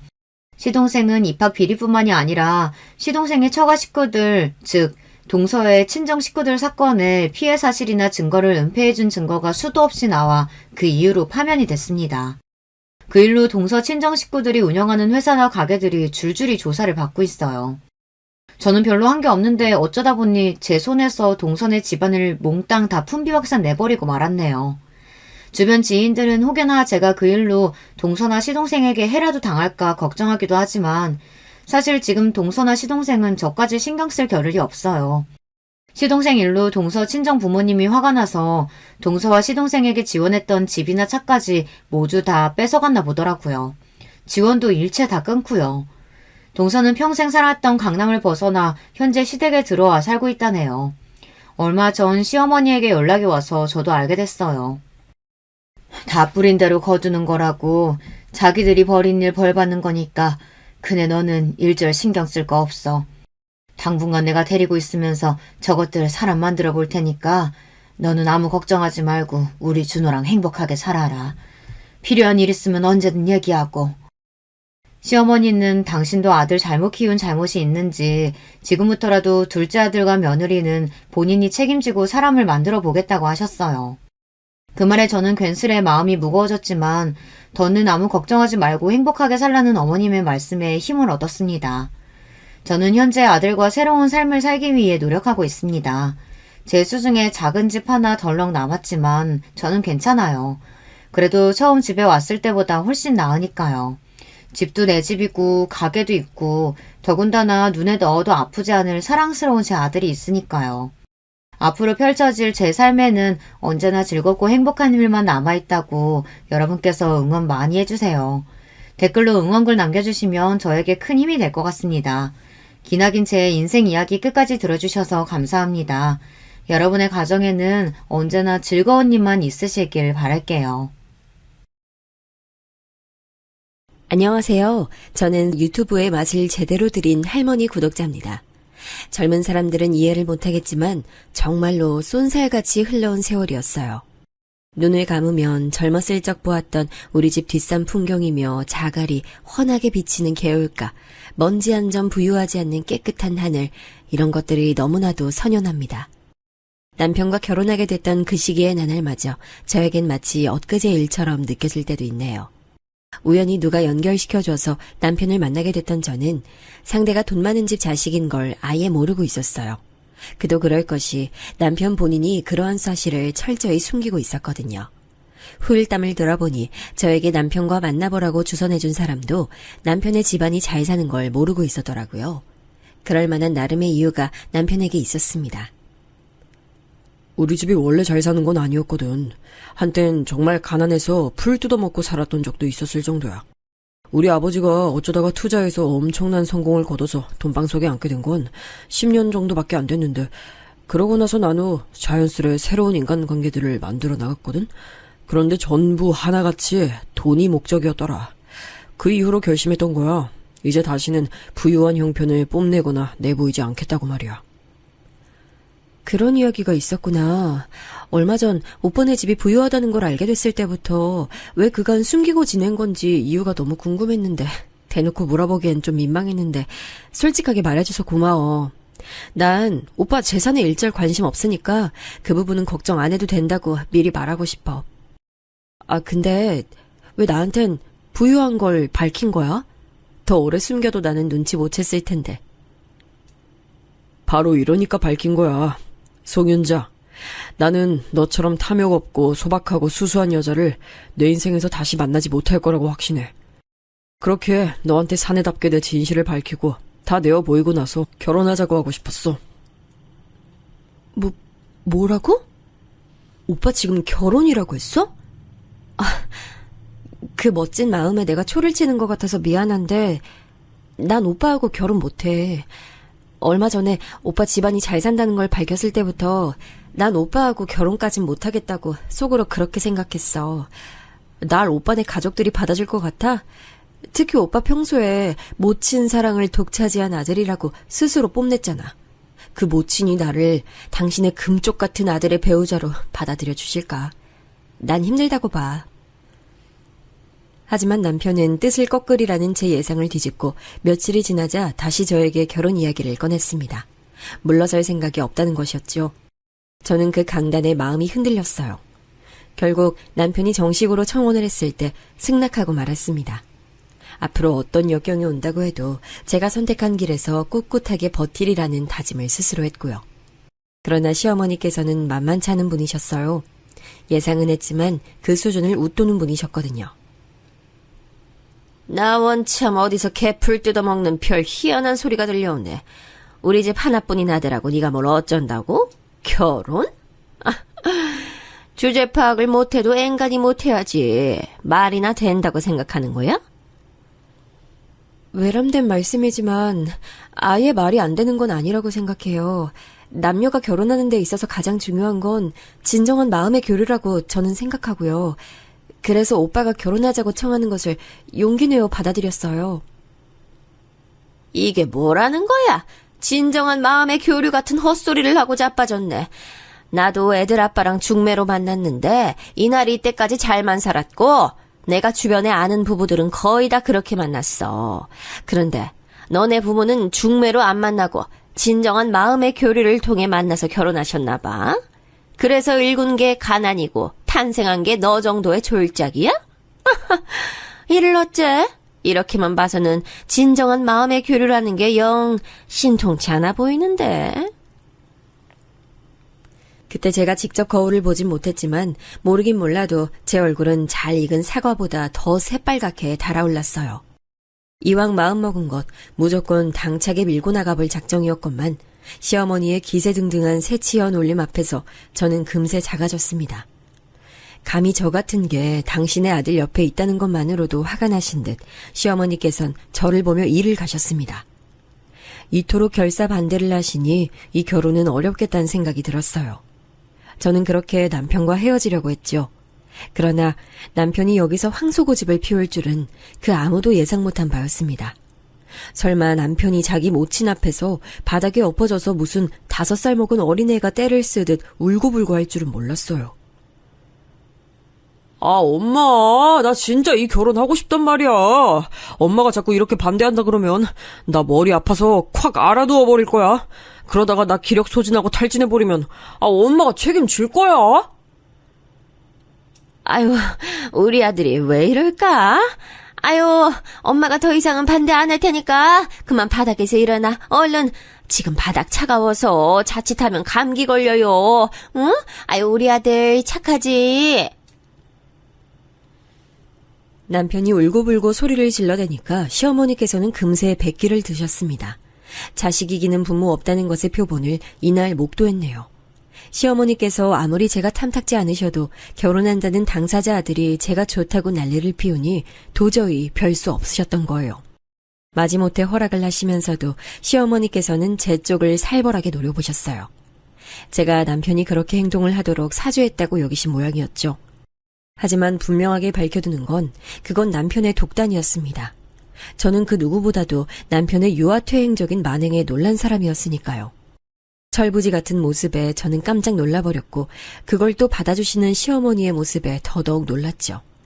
결혼 생활이 갑자기 걱정됐어요. 그리고 저는 결혼하고 나서 분위기를 살피며 적응해 나갈 기간을 갖지 못했죠. 왜냐하면 금세 제가 임신을 했거든요. 그리고 이때부터 이미 저는 남편에 대한 신뢰를 크게 상실했습니다. 분명 결혼 전에는 저에게 낭만을 바치던 남자였는데 결혼하고 제가 임신하자마자 마치 다른 사람이 된 것처럼 돌변했고 저는 속수무책으로 낙동강 오리알 신세처럼 되어버렸어요. 남편은 내내 밖으로 나가 돌면서 집안일에는 일절 관심 없는 남자였습니다. 결혼하고 나서 저만의 가정이 생기는 것이니 화목한 일상을 누릴 줄 알았건만 실상은 더욱 외로워졌어요. 제가 임신한 생명이 아들이 아니고 딸이란 것이 밝혀졌을 때부턴 더 그렇게 됐고요. 딸년 가진 주제에 뭘 잘했다고 대접을 원해? 어디 주제를 모르고 감히 설거지하기 싫은 눈치를 보는 거야? 그게 아니라요, 어머님. 제가 오늘은 유독 허리가 너무 아파서 그랬어요. 조금만 더 앉아있다가 바로 설거지 할게요. 뽀드득뽀드득하게 제대로 닦아놔. 쥐뿔 가진 거 하나 없이 우리 집안에 들어와서 쓸모없게 첫째를 딸로 임신까지 했으면 알아서 눈치 보고 기어야지. 딸을 임신했을 뿐인데 저는 그것으로 죄인이 됐어요. 임신했다고 해서 그 어떤 배려도 받아본 적이 없었습니다.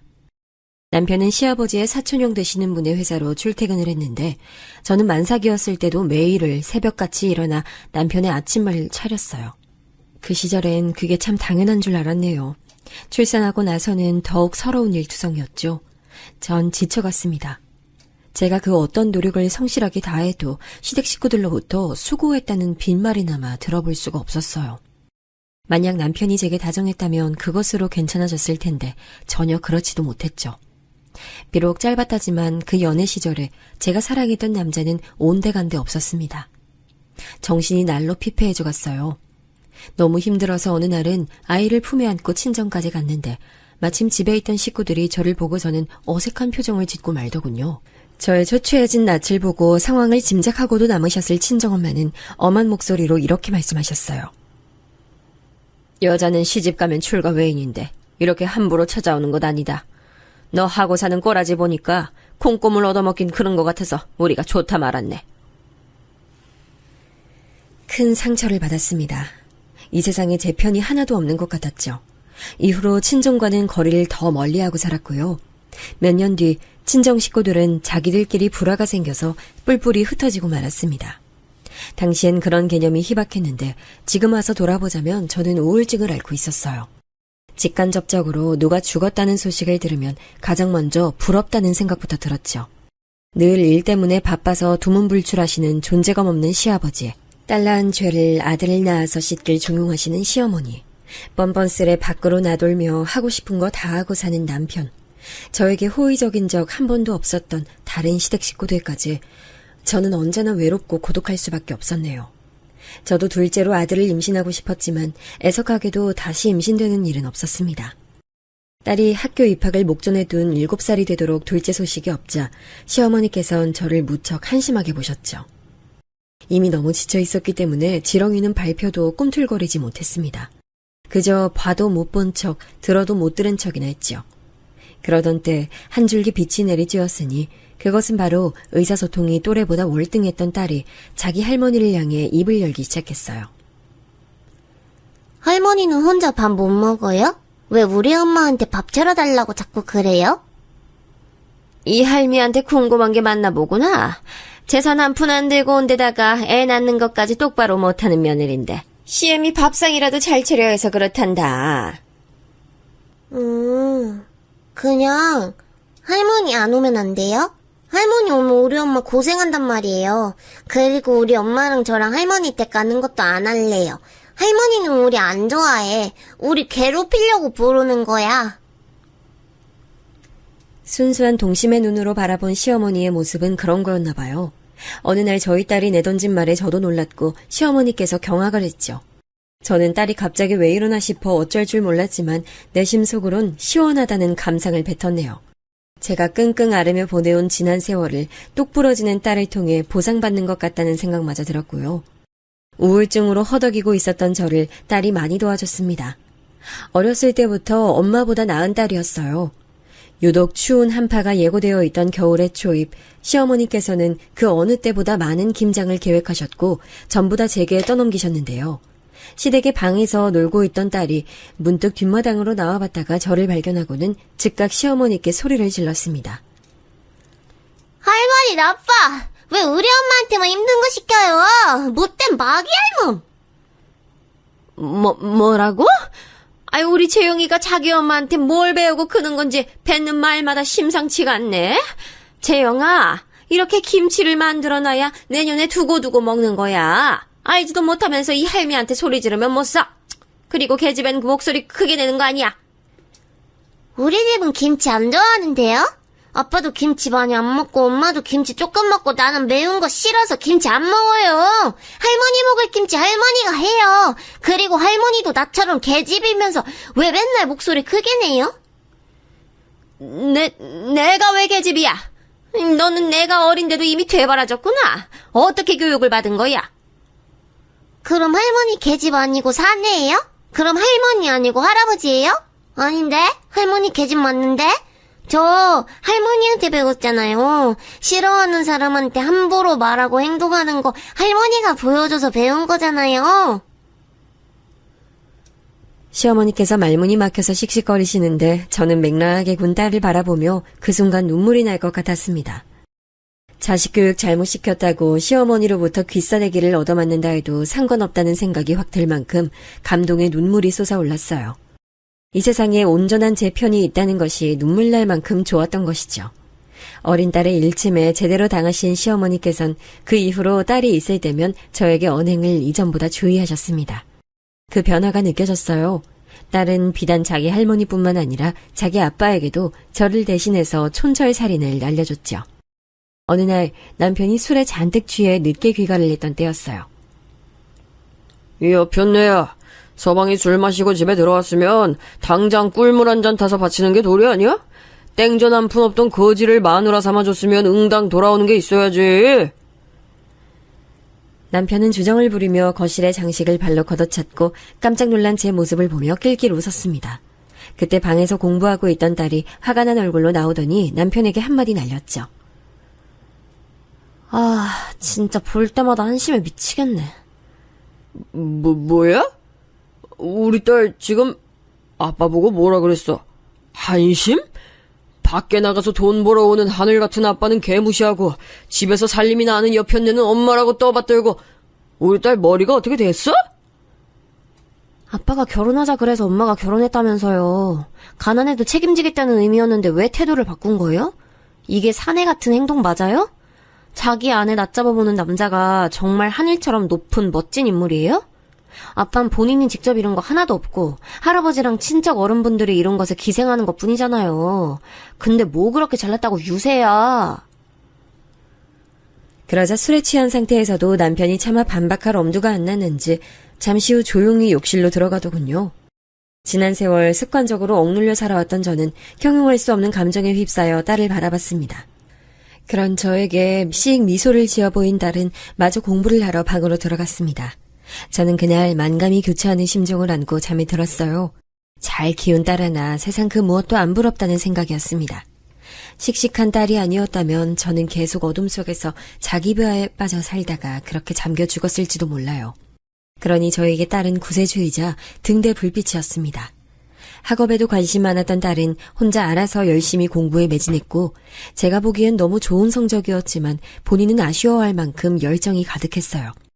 시간이 흐를수록 저와 딸이 알콩달콩 잘 지내는 모습에 남편은 어딘가 소외감을 느끼게 된 듯 저희 모녀를 기웃거리는 느낌을 많이 줬습니다. 비록 남편과의 사이에서 신뢰는 사라진 지 오래였으나 이대로 시간이 좀 더 지난다면 사이좋은 부부는 될 수 있을 것 같다는 바람을 제가 품었을 때 하늘이 저를 비웃었어요. 남편이 실족사고를 당했습니다. 그것도 바람 피우고 있던 어떤 여자와 강원도까지 몰래 놀러갔다 그렇게 됐어요. 그 여자는 척추를 다쳐 하반신이 마비됐다가 몇 주 후 약물 쇼크가 일어나서 명을 달리했습니다. 그래서 저는 그 여자와 대화조차 해보지 못했네요. 남편도 마찬가지였어요. 남편은 큰 부상을 입어서 계속 종환자실 신세였는데요. 대화를 할 수 있는 상태가 아니었습니다. 눈을 깜빡이고 약간의 고갯짓을 하는 게 다였죠. 우리 아들, 불쌍한 우리 아들. 아직 창창한 나이에 이렇게 돼서 어찌할꼬. 내가 대신 아파주고 싶네. 시어머니는 남편의 비극에 매일 통곡하셨고 이때 건강관리를 너무 못하셔서 기력이 금세 쇠하셨어요. 저는 남편 곁을 묵묵히 지켰습니다. 제대로 된 남편 노릇, 아빠 노릇 그런 거 안 해오고선 입만 살아있는 망할 놈이었지만 어찌됐든 제 남편이었고 제 딸 아빠였습니다. 고된 관병을 고되다고 여기지 않았지요.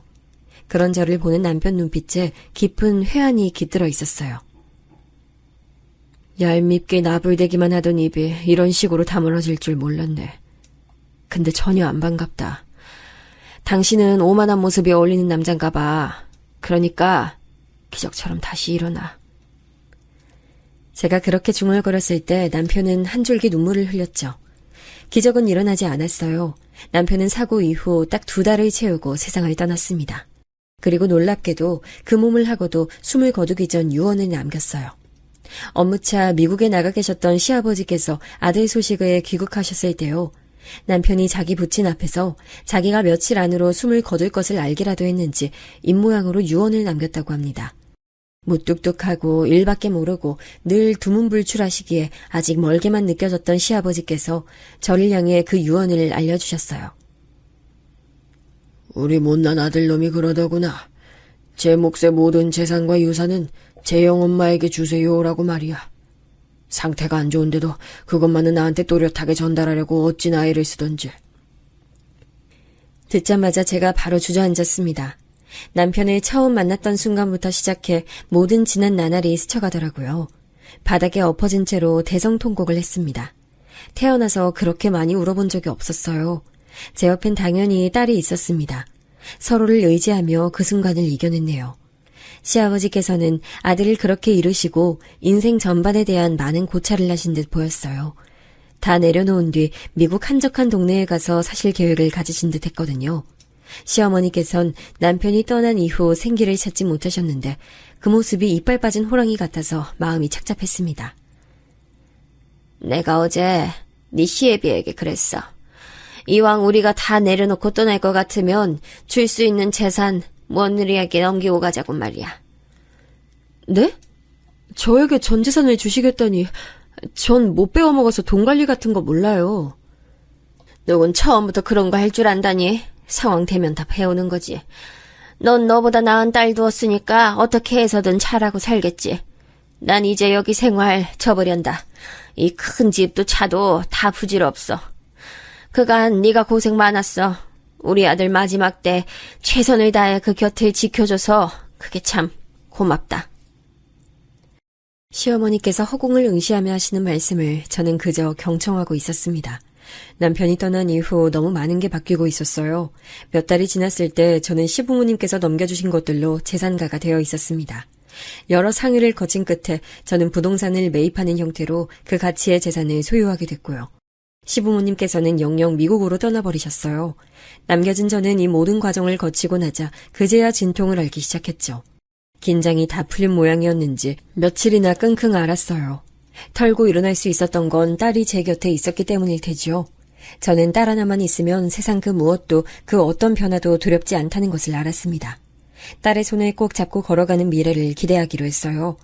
좋은 대학을 나온 딸은 직장을 잡더니 연애도 시작했고요.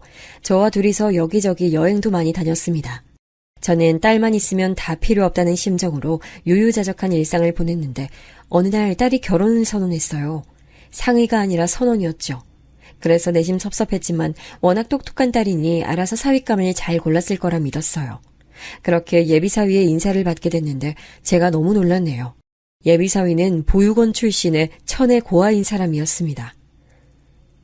제가 가진 것도 아직 이룬 것도 없는 부족한 사람인 거 너무 잘 알고 있습니다. 하지만 재영이를 너무나도 사랑하고 있어요. 단 한 가지 맹세할 수 있다는 게 있다면 재영이를 향한 제 마음은 영원히 불변이라는 점입니다. 배경은 너무나도 부족했지만 눈빛만은 올곧더라고요. 제 딸 이야기를 할 때 특히나 그 눈빛이 빛났죠.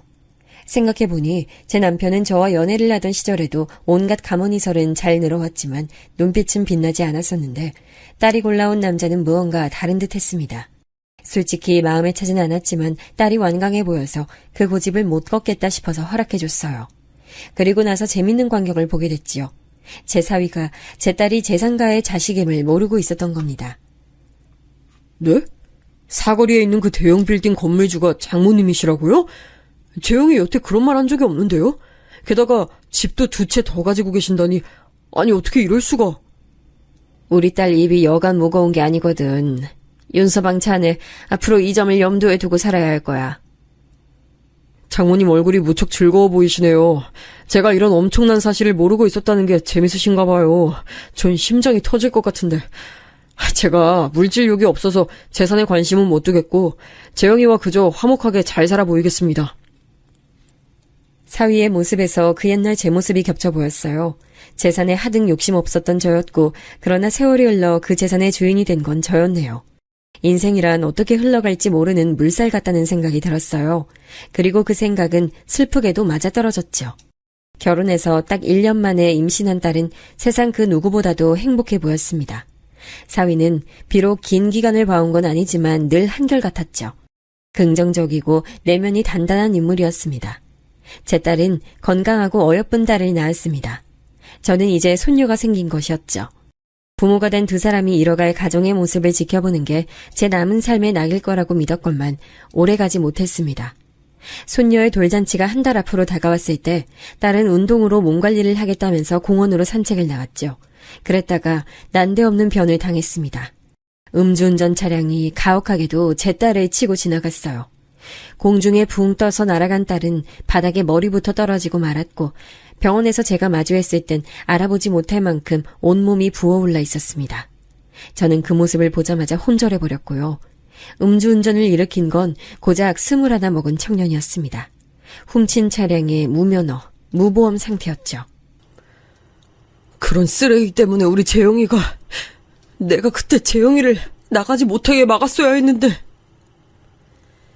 쓰러졌던 제가 깨어난 것도 모르고 병실 구석에서 사위가 벽에 머리를 박으며 절규하고 있었습니다. 저는 이 모든 상황이 꿈이 아님을 알고 눈물을 흘리며 흐느꼈죠. 아니야. 밖에 나가서 걷고 운동하는 게 보약이라고 누누이 딸한테 일러왔던 내 잘못이야. 내 딸 불쌍해서 어떡하니. 저는 딸이 없다면 더 이상 살아갈 의미가 없었어요. 그제서야 모든 것이 부질없다고 하셨던 시어머니의 말씀, 그 의미를 알 것 같았습니다. 딸은 제 버팀목이었어요. 그것이 없다면 저는 인생을 지탱할 요소를 잃는 것이었죠. 물만 간신히 삼키며 딸에게 기적이 일어나길 기도했어요. 중환자실에 누워있는 딸에게서 남편의 옛 모습이 겹쳐 보였기에 더욱 두려웠습니다. 그러나 끝내 비극은 벌어졌습니다. 어느 새벽 딸은 조용히 숨을 거뒀고 저는 그 옆에서 울부짖다가 또 다시 실신했습니다. 다시 정신 차렸을 땐 죽지 않고 살아있는 스스로를 저주했어요. 멍하니 하늘만 보다가 문득 다큐멘터리에서 보았던 섬 생활이 떠오르더군요. 그런 곳에 들어가 조용히 딸을 애도하며 숨을 거두고 싶다는 바람이 피어올랐어요. 하늘에서 만날 딸이 저를 원망할까봐 차마 스스로 제 삶을 끝낼 수는 없었습니다. 그렇기에 지금 생활을 모두 뒤로하고 조용히 속세와 단절되는 쪽을 택했죠. 윤서방, 난 딸이 우리 재영이가 그토록 환하게 웃는 모습을 처음 봤어. 자네 옆에 있을 때 그런 모습이 보이더라고. 그만큼 내 딸이 자네를 깊이 생각했던 거겠지. 돌려 말하지 않을게. 내 모든 재산 자네한테 넘기고 싶어. 내 딸이 세상에 남긴 내 손녀, 자네라면 분명히 앞으로 끝까지 책임지고 키워줄 테니까. 그런 인물임을 내가 알고 있으니까 믿고 모든 걸 넘기고 싶어. 장모님, 저는 거액을 만져본 적도 없고 아무 관리도 못합니다. 그리고 어디를 가실 거기에 저한테 다 넘기신다는 거예요. 고아인 저한텐 가족이 없어요. 장모님이 제 가족이셨어요. 저희 딸한테도 조모가 필요할 텐데 대체 어디로 떠나시려고 이러세요? 그건 묻지 말고 우선은 내가 하고 싶은 대로 하게 해줘. 자식 잃은 슬픔에 빠진 나의 편의를 자네가 봐줄 수 있지? 저는 슬픔으로 사위를 설득했고 절차를 밟아서 모든 재산을 넘겼습니다. 그때 기준 약 70억 정도가 됐으니 엄청난 거액이었지만 저는 일말에 아쉽다는 감상이 안 들었어요. 그저 허무함, 공허함만이 제 안에 가득했죠. 사위에게 알리지 않은 채로 저는 어느 이른 새벽에 길을 떠났습니다. 아주 먼 길을 떠난 끝에 한적한 섬 안으로 들어올 수 있었죠. 무인도나 다름없는 곳, 단 6가구 정도만이 육지를 오가며 살고 있었는데 그마저도 섬에서 상주하는 건 아니었고 거점을 육지로 둔 셈이었어요. 그곳에서 저는 배짱 좋게도 섬에 틀어박혀 살겠노라 나선 것이었죠. 호기심 어린 시선들도 잠시 생기 하나 없는 저를 보고 사연을 짐작한 건지 하나둘 저를 도와주더군요. 그렇게 저는 정착이란 걸 해낼 수 있었어요. 무료한 일상이었지만 되레 반가웠습니다. 지난 세월을 곱씹으며 딸을 추억하기엔 안성맞춤이었죠. 그렇게 하루하루 살다 보니 세월이 흘러버렸어요. 그날은 말이죠. 유난히 햇살이 좋은 날이었습니다. 오늘 밭일이 잘 되려나 보다 저는 이렇게만 생각을 하고 제 삶의 터전이 되어버린 밭으로 나갔습니다. 크게 작업할 건수는 없었으나 밭을 가꾸기 위해선 빼먹지 말고 일을 해야 했기에 습관적으로 흙냄새를 한참 맡으며 있었어요. 그런데 어느 순간 문득 고개를 든 제 시야에 웬 낯선 이가 들어오는 게 아니겠어요? 이상하다. 이곳은 늘 사는 사람만 살기에 보는 사람도 늘 거기서 거기라 단박에 낯선 사람이라는 느낌이 오는데 그렇다면 저기 멀리 서 있는 남자는 낯선 외지인이라는 건데 왜 물가와 멀리 떨어져 있는 이곳에 왔을까? 내 밭에 무슨 볼일이 있어서. 이윽고 저는 작업하던 것을 완전히 멈추고 천천히 앉은 허리를 펴게 됐는데 그 이유는 그 낯선 존재가 저를 향해 똑바로 걸어오기 시작했기 때문입니다. 폼을 보아하니 분명히 낚시꾼도 아니고 그 정체를 종잡을 수 없었던 저는 살짝 겁에 질려 호미를 꽉 쥔 채로 상대를 노려봤는데 다음 순간 들려오는 목소리에 심장이 철렁 내려앉았어요. 장모님? 장모님 맞으시죠? 장모님! 접니다. 저 장모님 사위 윤성환이에요. 저 윤서방 왔어요. 세상에, 이럴 수가. 정말 윤서방이잖아. 아니 이곳까지 웬일로. 아니 그보다 대체 어떻게. 저도 모르게 중얼거렸습니다. 저를 반가운 목소리로 동시에 울컥한 감정을 담아 부른 그 낯선 존재의 정체는 바로 제 사위였습니다. 벼락 같은 충격에 제가 잠시 몸서리를 쳤죠. 이곳 외딴 섬에 들어와 사느라 세월의 흐름을 꽤 놓치고 살았으나 20여 년이 흘렀다는 것을 셈하지 못할 정도는 아니었습니다. 제 소중한 딸아이가 세상을 떠난 지 어느덧 그만한 세월이 지났으니 사위도 기억 속의 그 모습과는 달라져 있었어요. 그러나 목소리만은 정말 기억에 남아있는 음성과 똑같았습니다. 저는 이내 호미를 손에서 놓치고 말았어요. 사위에게서 옛 흔적을 찾아내자마자 세상을 떠난 제 딸이 자연스레 겹쳐 보였어요. 지금까지 흐른 세월보다 더 많은 세월이 흐른다고 해도 딸을 잃은 공허함은 결코 퇴색될 수 없었습니다. 장모님, 그건 어떻게 지내신 거예요? 계속 이런 곳에서 지내신 거예요? 제가 얼마나 장모님 걱정으로 어디 계신지 수소문하며 찾아다녔는지 아신다면 아마 깜짝 놀라실 겁니다. 왜 굳이 혼자 조용히 살겠다고 숨어든 사람을 그리도 용을 써서 찾으려고 들었어.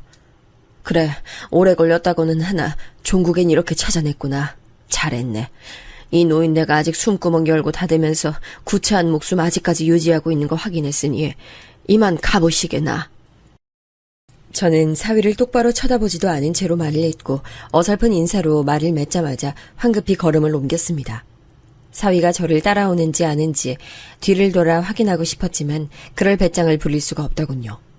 어느새 가까워진 집이 눈에 보이자 저는 그제야 잠시나마 억지로 틀어막고 있던 울음을 내보냈습니다.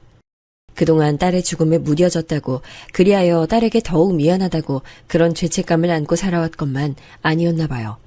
저는 결탄코 조금도 무뎌진 적이 없었던 것인지 아주 오랜만에 잠깐 사위를 마주한 것뿐이었는데도 제 영혼이 갈기갈기 찢기는 감각을 맛봤습니다. 쓰러지지 않기 위해 안간힘을 쓰며 비틀거리며 걸었네요. 사위와 팔짱을 끼고 행복하게 웃음을 짓던 결혼식장의 아름다운 신부였던 딸의 모습이 삽시간에 제 눈앞을 가리웠죠. 저는 눈물을 훔치며 집 마당 안으로 들어섰고 이내 좁은 마루에 앉아있던 사람이 저를 보자 일어나는 것을 흠칫 놀랐습니다. 누군가 제 집에 있었던 건데 역시나 이곳에서 본 적 없던 외지인이었어요. 젊디 젊은 아가씨가 멋쩍은 기색으로 저를 쳐다봤습니다. 저는 그 아가씨의 얼굴을 빤히 확인하면서 소스라쳤습니다. 이건 말도 안 돼. 재영이, 너 재영이니? 내 딸 재영이니? 재영아! 아유, 우리 재영아, 엄마 보러 왔구나. 내 딸 살아있었구나. 어디서 갑자기 그런 힘이 솟아난 건지 저는 쓰러지기 일보 직전이었던 상태였던 게 무색하게도 제 딸의 얼굴을 향해 한달음에 다가갔습니다. 빠르게 다가가서 그대로 팔을 뻗어 얼굴부터 만져봤어요. 도저히 믿을 수가 없었죠. 제가 반쯤 정신이 나간 채로 중얼거렸어요.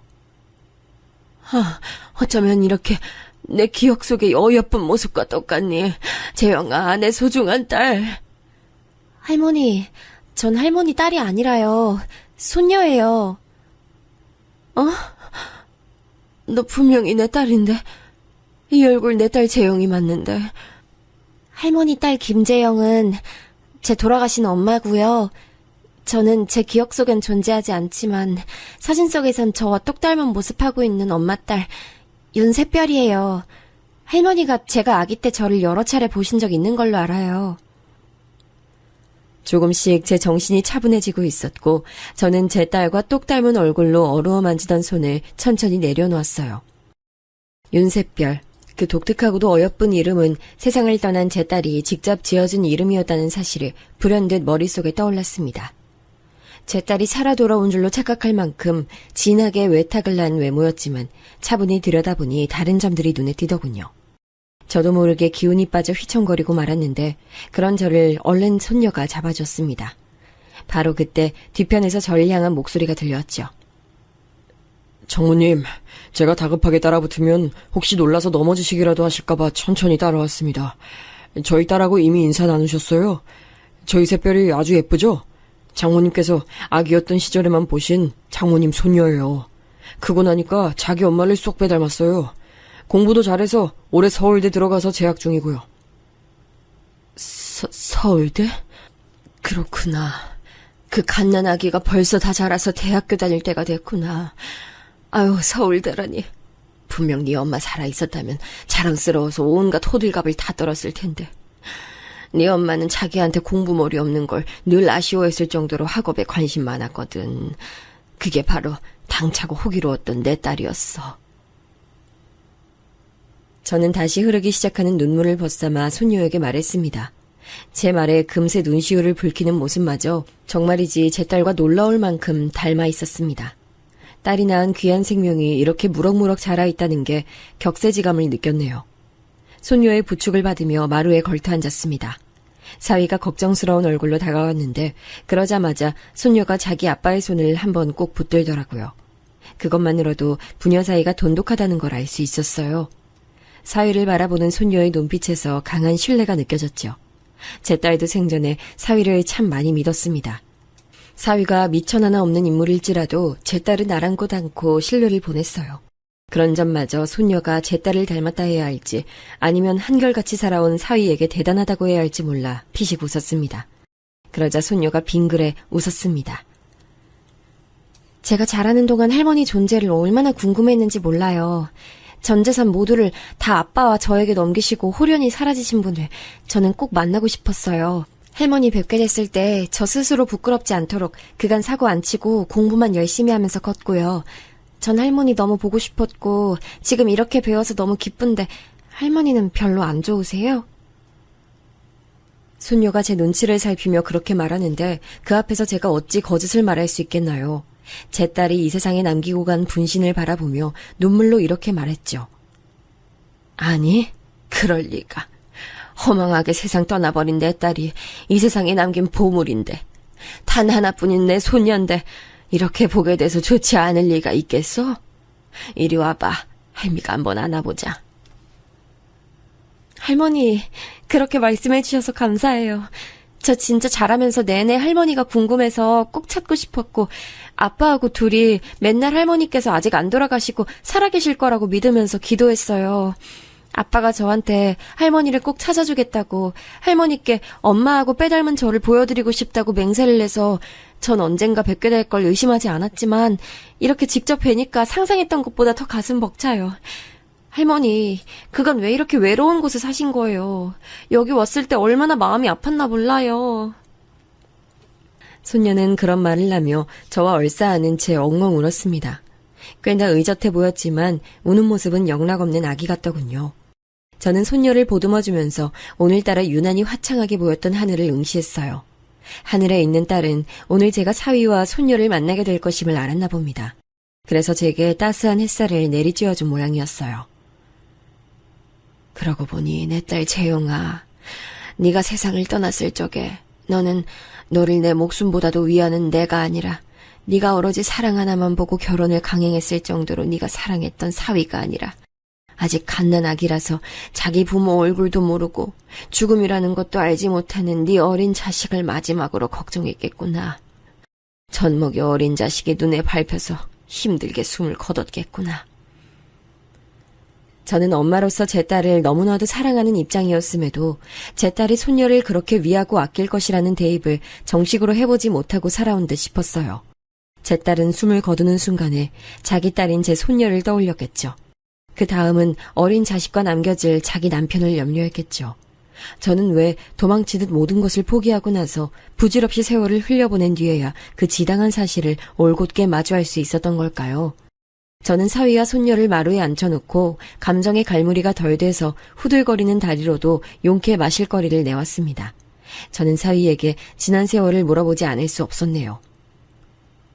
윤서방, 내가 아깐 정말 정신이 쏙 빠져서 그대로 윤서방 더 보지 않고 보내버리는 게 내 심신에 이로울 거라고 생각했어. 서운하게 여겼으면 위로를 보냄세.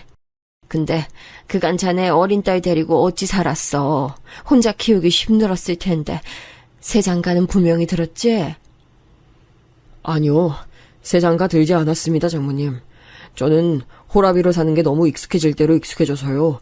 재혼할 마음 따위 조금도 들지 않더라고요. 이 생각 앞으로도 변함없을 거예요. 뭐? 설마 지금까지 재혼 안 하고 살아왔단 말이야? 아유, 이럴 수가. 우리 손녀 이제 대학생이라 그랬지? 훌륭하게 다 키워놨으니까 윤서방 이제라도 새로운 인연 만나도 돼. 제발 부디 그러길 바래. 하늘에 있는 내 딸을 향한 의리도 그만큼 지켰으면 이제 됐어. 사실 마음속 깊은 곳에선 이제 됐다라는 건 영영 없는 거란 생각이 들었습니다.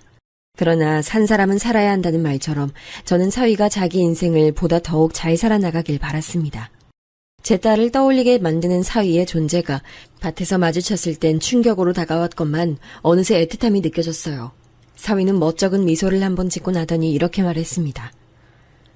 장모님, 다음 생이 있는진 모르겠지만 이번 생에서의 제 사랑은 이미 끝났기에 진작 마무리를 지어놓은 상태예요.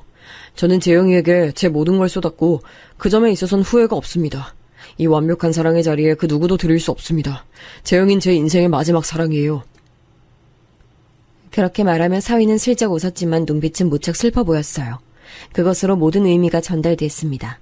딸이 자기 엄마하고 다르게 남자 보는 눈만은 정말 정확했나 봐요. 사위는 예전 그때처럼 여전히 성실했어요. 제게 받은 재산으로 놀고 먹을 수 있었을 텐데도 꾸준히 직장 생활을 해왔으며 돈 관리를 철저하게 해서 낭비 따위도 없이 살아왔더군요. 돈 걱정 없이 부녀가 유복하게 살고 있다는 사실을 확인받은 저는 안심돼서 고개를 끄덕이고 있는데 손녀가 간절하게 물었어요. 할머니, 이런 외딴 곳에 계셔서 너무 찾기 힘들었고 정말 이곳에서 낚시를 몇 번 즐기셨다던 어떤 분의 말 속에서 할머니 단서를 잡지 못했다면 아빠하고 저는 아직 헤매고 있었을 거예요. 그런 만큼 너무나도 외딴 곳이라는 생각이 들고 지금까지 잘 지내오셨을지 몰라도 앞으로를 염려하신다면 이곳을 벗어나시는 게 좋을 것 같아요. 할머니, 저희와 함께 가주시면 안 될까요? 난 속세에서 벗어난 이곳 생활이 너무 익숙해질 대로 익숙해져서 지루한 것도 위험한 것도 아무것도 모르고 그냥 살고 있어. 이런 게 마냥 나쁘지만은 않구나. 나는 내 딸이 떠난 이후로 내 사위와 내 손녀가 무사히 잘 살아왔다는 걸 알게 됐으니 그것에 기뻐하면서 앞으로도 여기서 조용히 살아볼까 싶구나. 그러자 사위가 애절한 표정으로 읍소하더군요. 거의 제 앞에서 무릎을 꿇을 기자라 얼른 말렸어요. 장모님 연세 이제 더 이상은 위험해서 안 됩니다. 살아계신 것만으로도 만족하고 싶지만 막상 뵙고 나니까 욕심나네요. 제발 앞으로 모시며 살게 해주세요. 그렇지 않으면 하늘에서 재영이도 많이 걱정할 거예요. 사위가 치사하게도 제 딸을 들먹이더군요. 옳게 꺼내든 카드였죠. 제가 그 대목을 듣자마자 어쩔 수 없이 가슴이 일렁거렸으니까요. 제 딸이 과연 하늘에서 어떤 저의 결정을 기다리고 있을지 한참 멍하게 하늘을 올려다보던 저는 고심을 마치고 사위와 손녀를 보며 천천히 고개를 끄덕였습니다. 어쩐지 오늘은 날씨가 유달리 화창하더니 이곳을 떠나려고 마지막으로 그랬나 보네. 제 말을 듣자마자 두 사람이 동시에 환하게 웃었는데 마치 그 사이에 제 딸이 섞여서 웃는 것 같다는 착각이 들더군요. 저도 따라 웃고 말았습니다. 사실 저는 그곳을 떠나고 싶은 마음이 없었지만 그렇게 되면 저를 계속 염려하면서 살아갈 사위와 손녀에게 미안해서 그리할 수가 없었어요. 그러면서 저는 또 하늘에 있는 딸에게 미안할 거리가 늘어나는 셈이 드는 거였고요. 이렇게 되는 게 운명이라 생각하며 근 20여 년 만에 그 섬 생활을 청산했습니다. 도시로 바로 나와 사는 게 영 어색해서 경기도 끝자락의 한적한 시골 동네에서 생활했어요. 사위와 손녀가 발품 팔아서 알아봐준 좋은 빌라인데 살기 무척 좋습니다. 동네 제때의 주민들이 여럿이라 적응하는 것에도 두려움이 없죠. 활동도 늘리고 책도 읽고 컴퓨터 하는 법도 배우고 그러면서 살다 보니 금세 일상이 활기차졌어요. 사람이란 환경에 따라 달라지는 동물이라고 그러던데 맞는가 봐요. 이런 제 변화를 하늘에 있는 딸이 반겨줄 거라 믿으며 사는 중이에요. 혹시 하늘에서 자기 아빠하고 매일 싸우고 있는 건 아니겠죠? 그렇다면 제가 나중에 하늘에 올라가자마자 싸움을 중재시켜야겠습니다. 제가 누구 편을 들지는 비밀이에요. 제 이야기 들어주신 분들 고맙습니다. 기적 같은 일상을 살길 바랄게요.